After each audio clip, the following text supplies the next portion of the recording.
days. Much has gone right. The train was fast 5 decades, and it maintained its winning streak. Join me and the fabulous coefficient of analysts who take questions from the Spanish public. This is the BBC World Service, the world's weather station.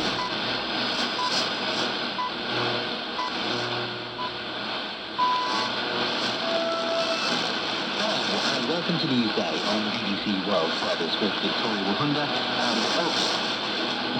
Coming up, the U.S. Secretary of State has just arrived on a surprise visit to Ukraine just as the country is struggling to hold back invading Russian forces in the northeast. Who asked what the U.S. is hoping to achieve with the visit? Orthodox IRD star witness in the criminal trial of Donald Trump repeatedly tied the former US president to a 2016 hush money arrangement to an adult film actress with a remote on the trial. Georgia's parliament is due to hold its final vote later today on a controversial bill that has seen thousands of protesters flood the streets. We'll speak to one of them. The White House has told a Chinese-linked company to sell property was bought near a US airport. Those stories and more, but first a bulletin of the latest markets.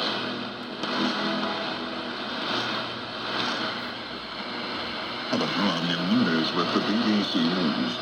The US Secretary of State Antony Blinken has arrived in Ukraine. His fourth visit to Kyiv since the Russian invasion. Officials say he'll deliver a strong message of reassurance as Ukraine struggles to hold back a new Russian incursion near Kharkiv. Mr. Blinken's visit comes 3 weeks after the U.S. Congress agreed to a major new military aid package for the country. Earlier, President Biden's National Security Advisor Jake Sullivan said that latest batch of American weapons approved by Congress is a well-known difference.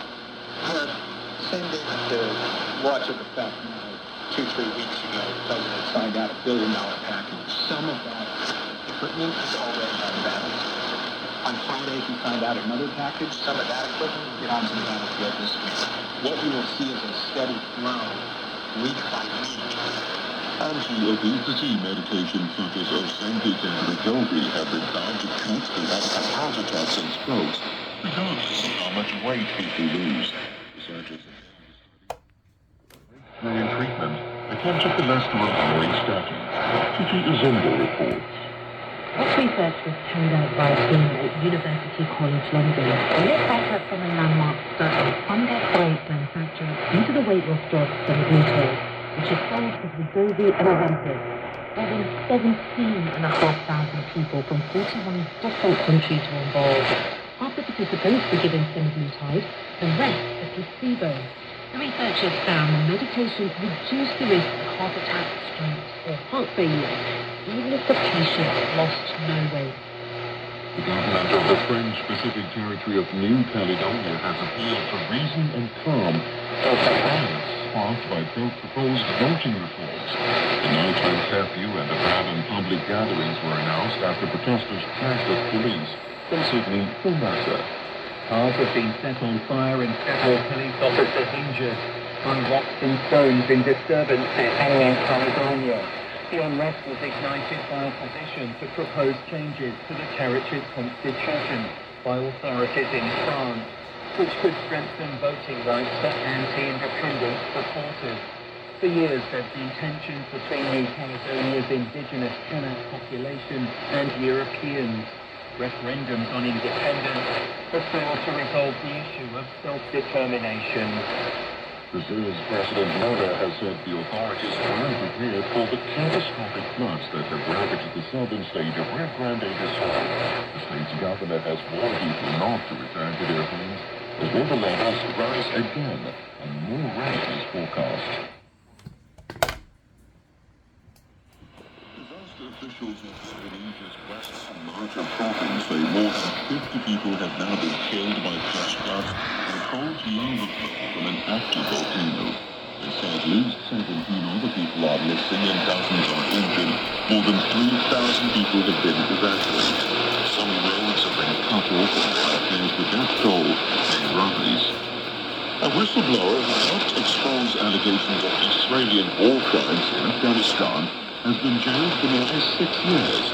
David McBride pleaded guilty to 3 counts of stealing and sharing secret military information with journalists. Katie Watson is in Sydney. David McBride felt a moral duty to speak out after a final complaints he made had been ignored. He then reached out to journalists of the Australian Broadcasting Corporation. Following the publication of the materials, it was inquiry that found evidence Australian forces had unlawfully killed 39 Afghans during the war.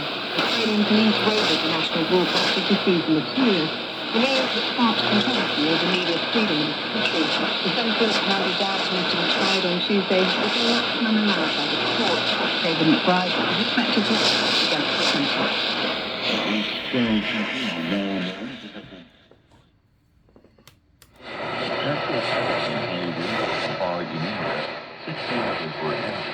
Rescue personnel through a combing the wreckage for some hours. Was hit by a severe dust and rainstorm among them. Islamic State group militants are being blamed for an attack on a Islamic post in Iraq. The commanding officer and 4 soldiers dead. It happened in several locations straddling the Yada and Salahudin provinces. Two militant hostages, 7 weeks ago, have declared final victory over the IS group. That's the latest BBC World News.